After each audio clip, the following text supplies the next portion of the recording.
part of the celebration of the 100th anniversary of OSA involved over 25 programs. One of our programs was something we called Light the Future.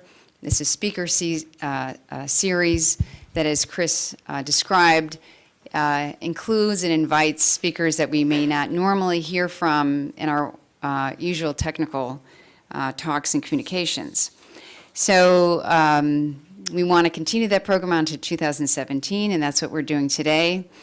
So today, Walter Isaacson, President and CEO of the Aspen Institute, is with us.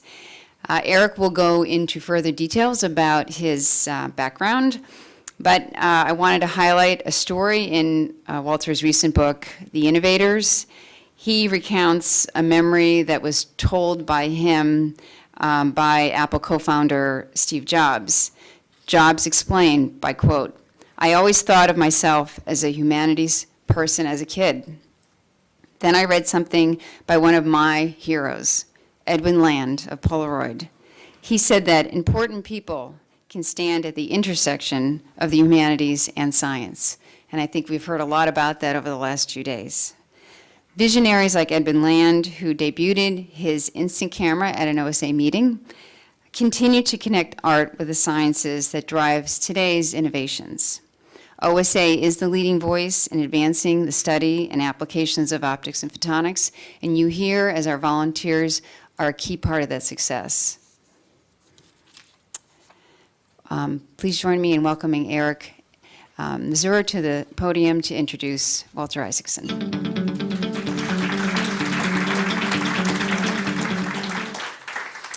Thank you, Liz.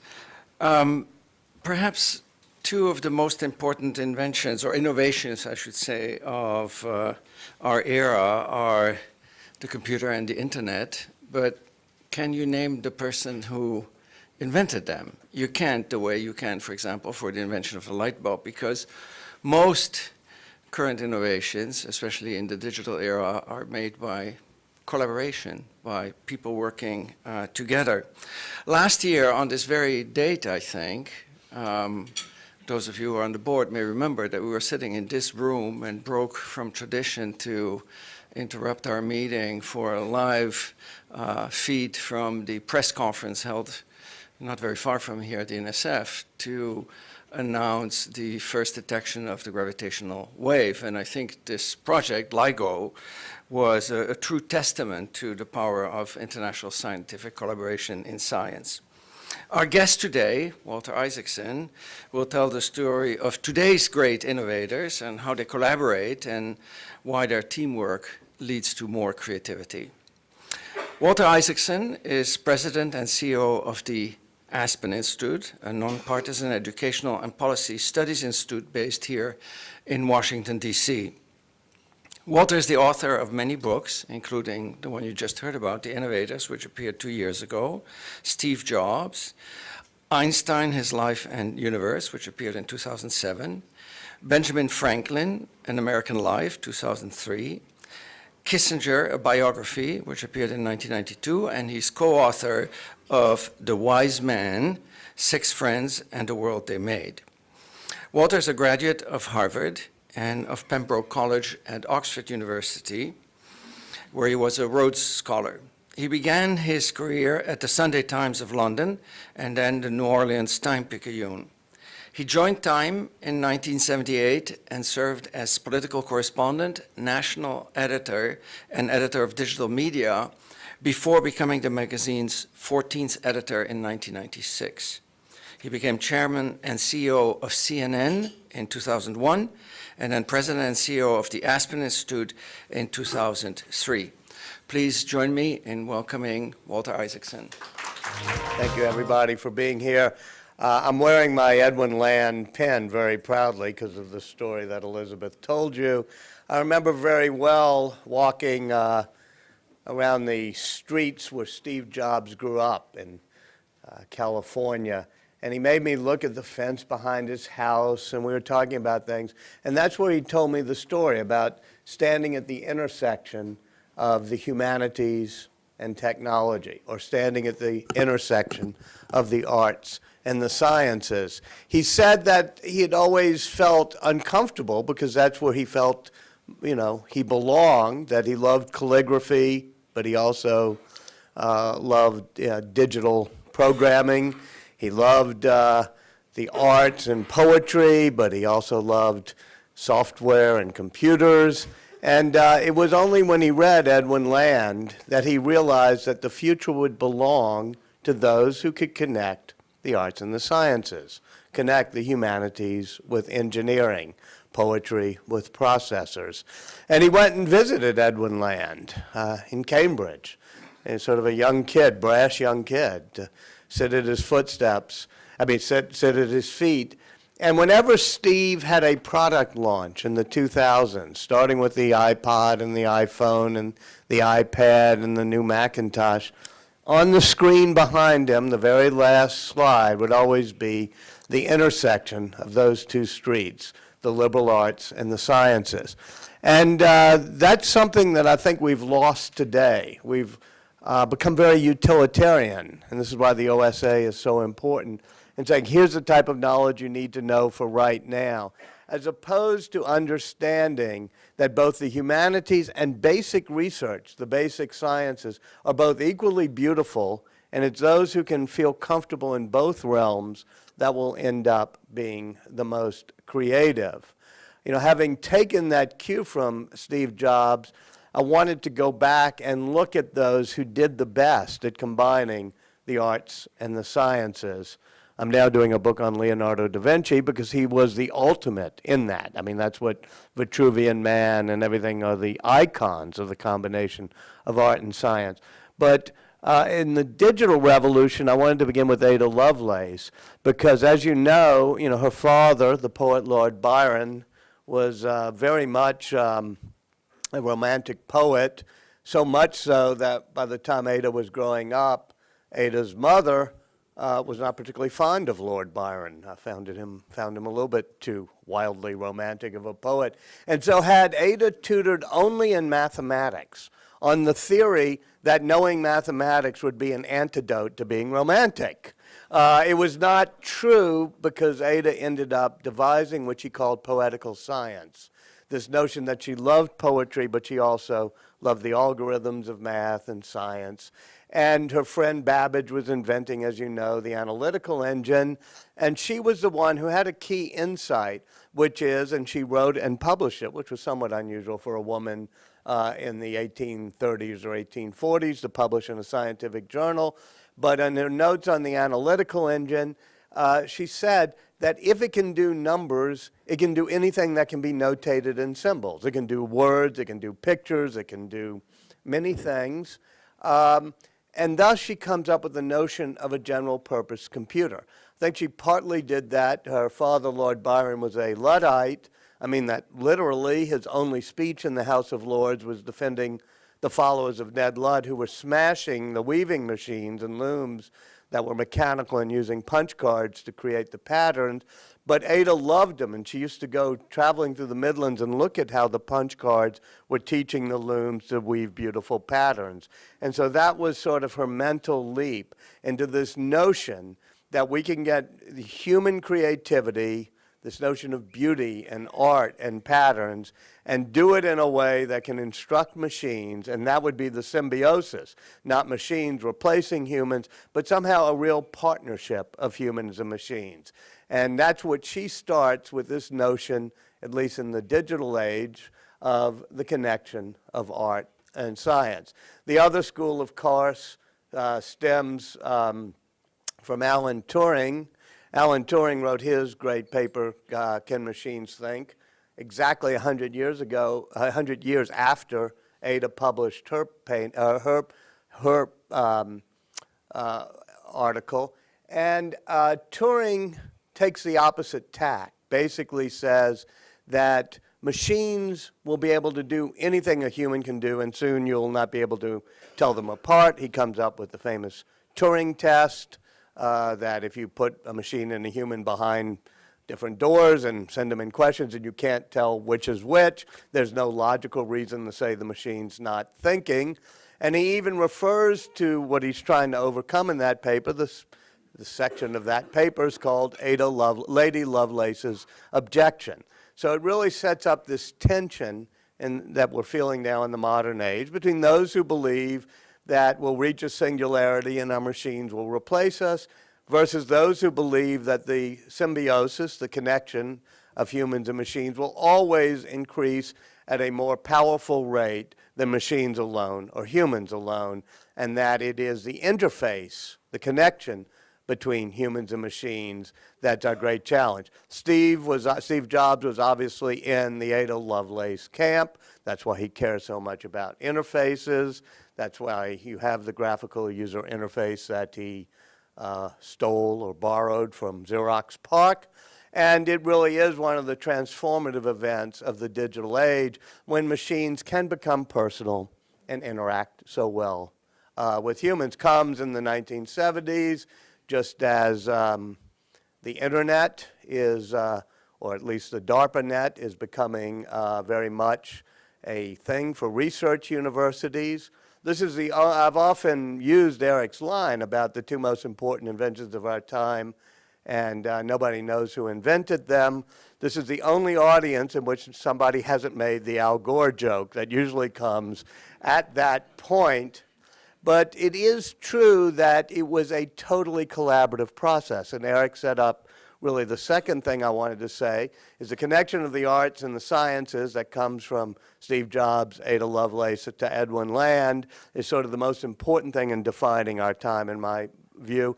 The other important thing is the importance of collaboration, because we biographers have a dirty little secret that we tend to make it seem like some guy or gal goes into a garret or a garage and has a light bulb moment, and that's how innovation occurs, when in a society like this, you know full well that whether it was Edwin Land or, for that matter, Steve Jobs, it tends to happen through collaboration. The internet is a very good example.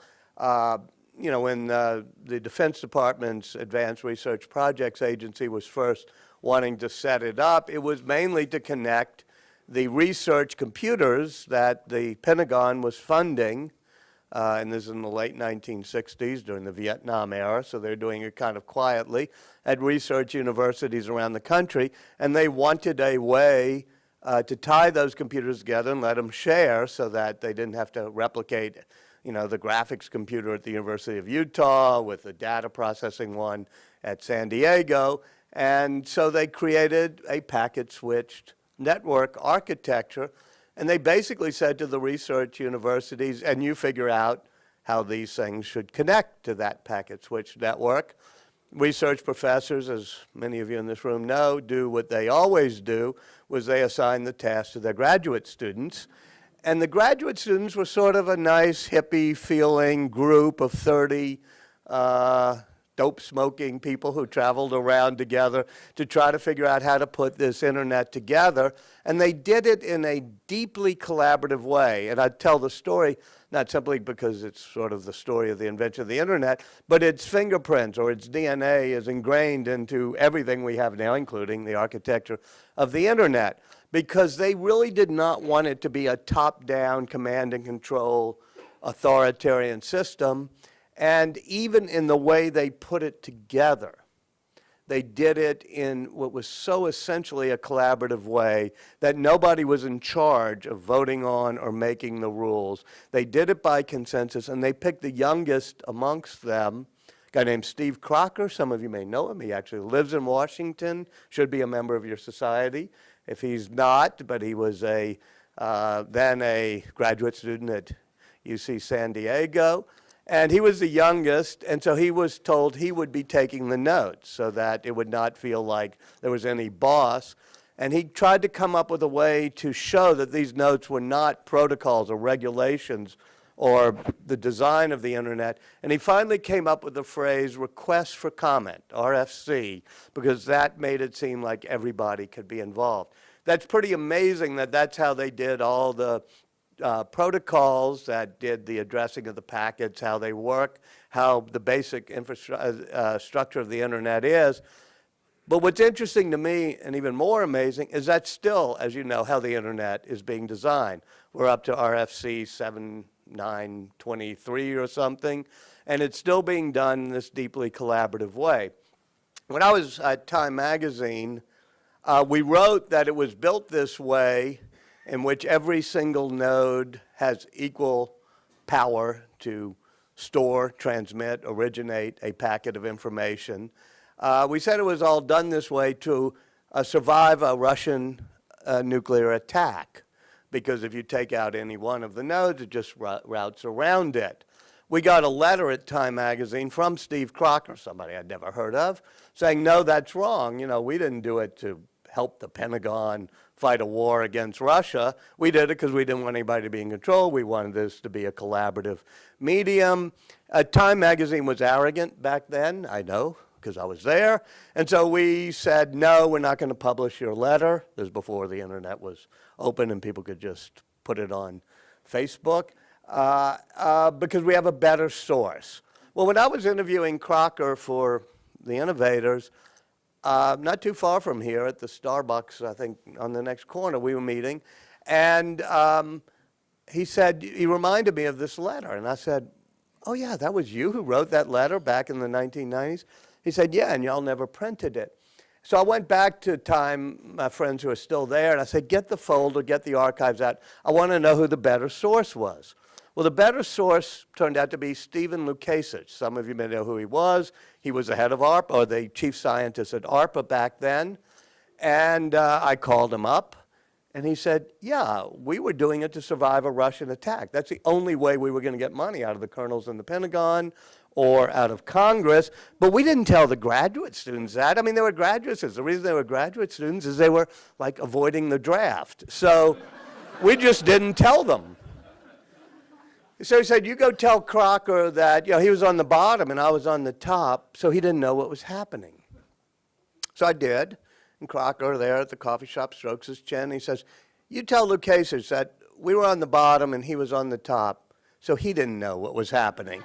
And that's the essential quality of the way the internet was architected, and it really helps define not only our politics today, which is a whole different story, but the way innovation is almost destined to happen in the future as crowdsourced, big data driven, and done in a collaborative way.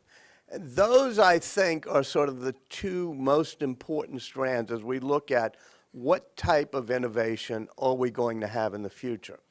But the story of the development of the internet also has one other component to it, which was the collaboration not just amongst graduate students and people, but among the three great institutions that Vannevar Bush helped define as we came out of World War II, which was research centers like universities, the government, and private corporations, whether it be Xerox, Bell Labs, Edwin Land, whatever it may be.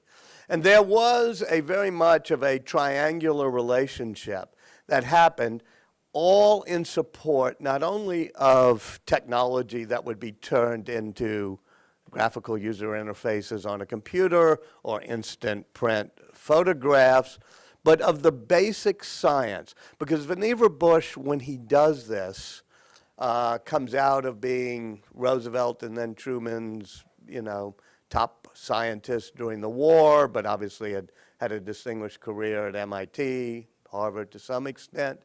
He had been in all camps. He had even founded Raytheon, been in government, been in academia, and he felt that that was the type of relationship that would incent basic research as opposed to just pure utilitarian or practical research. And the best example of that is the other cornerstone of the digital revolution. Because right before the war and then resuming right after the war, just pick any place, but in particular Bell Labs is the best example, they have very practical problems they need to solve. In the case of Bell Labs, they need to amplify a phone signal from coast to coast. And those of you who are old enough, and unfortunately there does seem to be a few of you in this room, to remember, you know, vacuum tubes. You knew that vacuum tubes were not the answer to this question. You needed to have some solid state way of doing both switching as well as amplification. And so at Bell Labs, you have people who have grease under their fingernails. They're basically pole climbers looking to solve this problem.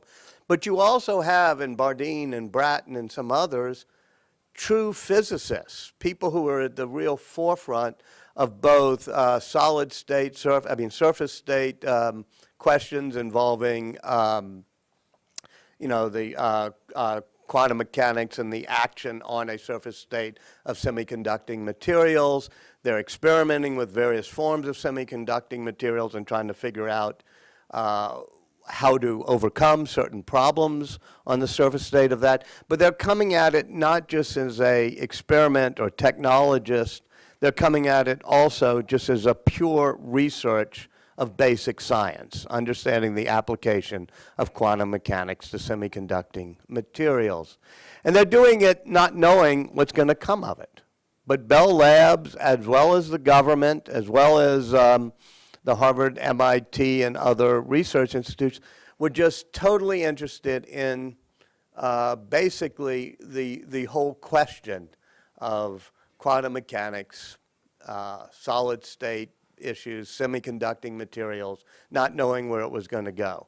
But it's right after the war that Bardeen and Bratton and Shockley and others, the problem with Nobel Prizes is they have to be given to 3 people, so it doesn't really give the correct view of how collaboration really occurs, because there were many, just as many, not quite as many as in LIGO, but there were a lot of people involved in the transistor.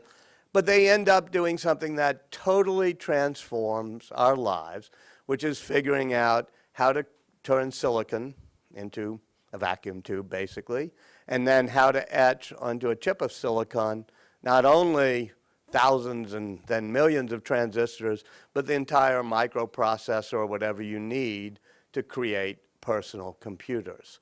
So those were the ingredients, and the question is, what are we going to do now? I think we're involved in a whole new frontier of innovation, but it's not something that can be done in a dorm room. It's not like Facebook, and it's not like Google. It's not something that can be done in a garage. It tends to involve really big data, the analysis of big data, and applying it both to the life sciences and other things. But it also requires a connection of creativity, a connection of our humanity to these things. And it is the people still who are able to bring that creative instinct into the world of technology that are forming the great new ideas that are pushing us into the future.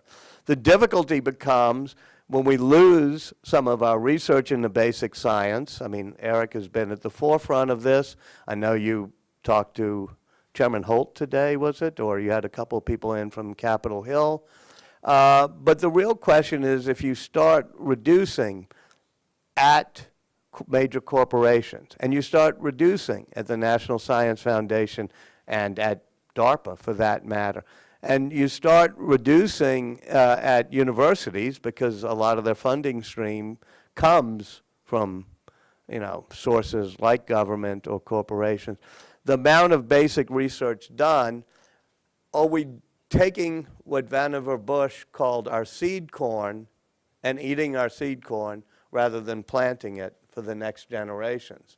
There's one thing I could get everybody to do. You all probably, some of you have done it, but no politician in this town is read Science, the New Frontier, this absolutely astonishing report that Vannevar Bush produced for Roosevelt and delivered to Truman right after Roosevelt died, on the importance of having this collaboration between basic research, especially in physics and the hard sciences, with applied sciences, and not trying to make too big of a distinction between the two. I think that as we're looking, especially at a combination of the life sciences, physical sciences, and data sciences, that's going to be the driver of our next revolution. We particularly need both a sense of the basic research in science. A lot of, your colleagues have been involved in everything from the gene sequencing to CRISPR, but, that's not just a biology project. That is a major underpinning the way the microprocessor was for the digital age of what we're going to be doing in the future. But wedding that with big data and the ability to manipulate and extract from big data, along with sort of the humanities, that makes it clear we're not really trying to create Dr. Frankenstein's monster here, but we're trying to do things that help do what Ada Lovelace, Edwin Land, Steve Jobs all believed in, which is a symbiosis between human values and some of our new technologies.